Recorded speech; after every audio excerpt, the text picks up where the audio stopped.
So guys, there's been quite the story about R&B, rhythm and blues. All right.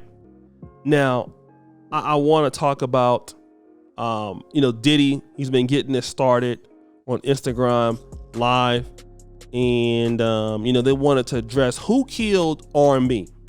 Mary J. Blige, who is my favorite singer in the world, and I love P. Diddy because he produced her. In 1992, I believe that was the My Life album. I'm thinking. I don't know. I'm trying to think about it, right? I think it was My Life. Now, Mary J. Blige believes that the R&B was killed by the radio. All right? Radio stations killed R&B. Okay? They're trying to kill it. So,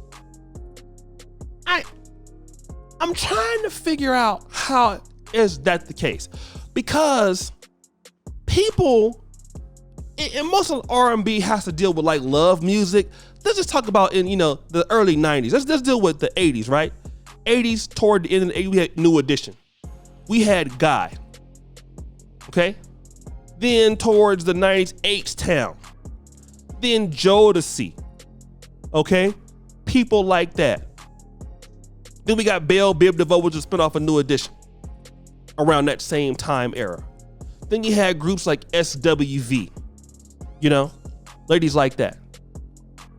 Who killed R&B? It was not the radio. It was the lack of demand for R&B music in the black community. Who killed it? I'm gonna tell you who killed it. Feminism. Feminism killed love music. Let me give you an example of how. Number one, R&B music told black men to accept everything stupid from the women they were dealing with. It put all the blame all the time on them. All right? And I'm going to read some lyrics that prove my point. Okay? Jaheim. Okay? Now, Jaheim was one of the biggest simps ever. Remember the song, Put That Woman First? Let's just look at the hook. When she starts bringing up old dirt and the fights keep getting worse, finding numbers in her purse, better put that woman first. And you notice she ain't wearing her ring, and she starts playing little games, coming in home late from work, you better put that woman first. Now, in this situation, in the song here, he admits to working hard, neglecting his woman, cheating and things like that. All right? But now all the time in other music and stuff like this, you're always hearing a man doing this for a woman, a man doing that from a woman, requiring nothing from her at all. Where did that leave men? It left men in a disarray, because many of us, we're going to be real, we didn't grow up with our dads. Nobody really taught us how it worked. So the music that we were listening to, hip hop and rap, tended to be too extreme towards black women. And it did reveal some of the stuff that was going on. Dr. T.S. Johnson talked about this. Hip hop R&B was telling men that women were perfect, right? And rap music was talking about how women can get you set up to get robbed in the hood, and how women was playing you for your money and taking your money to the next guy's house, letting him drive your car. That's what rap music taught. But R&B music taught black men and men in general that you needed to open doors, you needed to treat a woman great because she's a woman, right? What did men end up getting from that? Nothing. The behavior towards men due to R&B music became worse in the black community.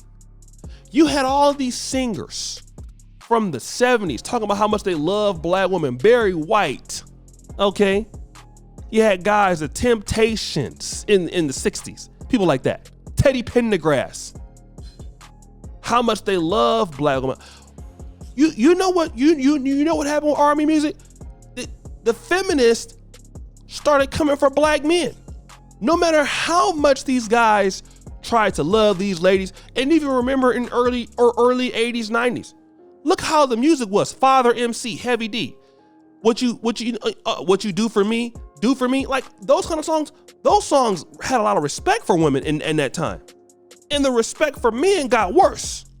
And men found out in the black community that kissing ass in relationships didn't get you nowhere. It didn't get you nowhere. It didn't teach you that, okay, you find numbers in her purse, get her the fuck out. Put her out. Oh, she's talking back, she's coming home from late, get her the fuck out. She don't want to do what she wants to do in a relationship. Stop crying in the R&B songs. Get her out. Bye. Go. It taught men to put up with bad behavior when you should have put her ass out. Go. And what we did and listened to R&B music is we rewarded bad behavior. Woman cheats on you. Oh, it's okay. I must have did something. It's me that I messed up. Baby, please, please, please, please, please, please, please, please, please come back. And what happened is men stopped getting interested in that. And let me tell you something too. Women got more masculinized in as time went on. Look at women from like the 90s, right? Let's look at the singers like Escape, okay? Or even women, Bahamadia, rappers like that. Women who were still MCs, but they had, you know, some femininity about them. Even Queen Latifah, okay, was like that. You know, but now here's what happened. Women stopped also being as feminine and started getting masculinized themselves. Let's look at now. Give me a 1990s version of Meg Thee Stallion. Give me a 1990s version of Cardi B. Give me a 1990s version of Nicki Minaj. So men started becoming disinterested in women themselves. Look at it now. City Girls Up, Young Miami, JT. You got women who are over-sexualized like men in today's world. So that turned men off. If you want men to love you and protect you, first thing that the music got to do, you got to be a woman. You got to be a kind of woman a man wants to love. What's going on right now, you're not seeing Destiny's Child like you used to. Where are the girl groups that were feminine like Beyonce? Huh? You don't see it no more. Because men became disinterested and women became more masculinized. Because women started to become what was going on in corporate America. In the 90s, it was the independent woman. Women wanted the same things as what men wanted, and it became reflective in the music. So R&B wasn't being killed by no radio stations or the culture of the music. It was changing the times, and Black America killed R&B music. I was living for this. I seen it firsthand. I seen women going from wearing dresses to wearing gold teeth. Look at Mary J. Blige and New Jack Swing.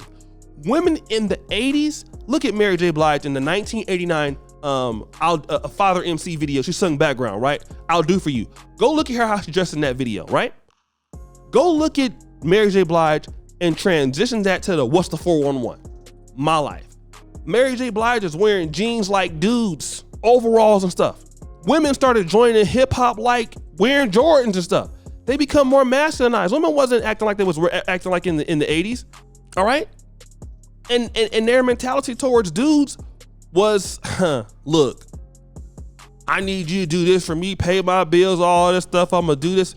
It wasn't like the baby. Like, women's attitude towards men wasn't the same. It wasn't romantic like it was. Both men and women became less romantic towards each other. Then you want to mix in the fact that you have pornography as it was. Society started pushing more quick sex and things. That's what killed R&B. But guys, what do you think? It's your boy, O'Shea Duke Jackson. Back at it again. Another episode of Celebrity Junk. I appreciate you for what you do. All that you do. I'm out.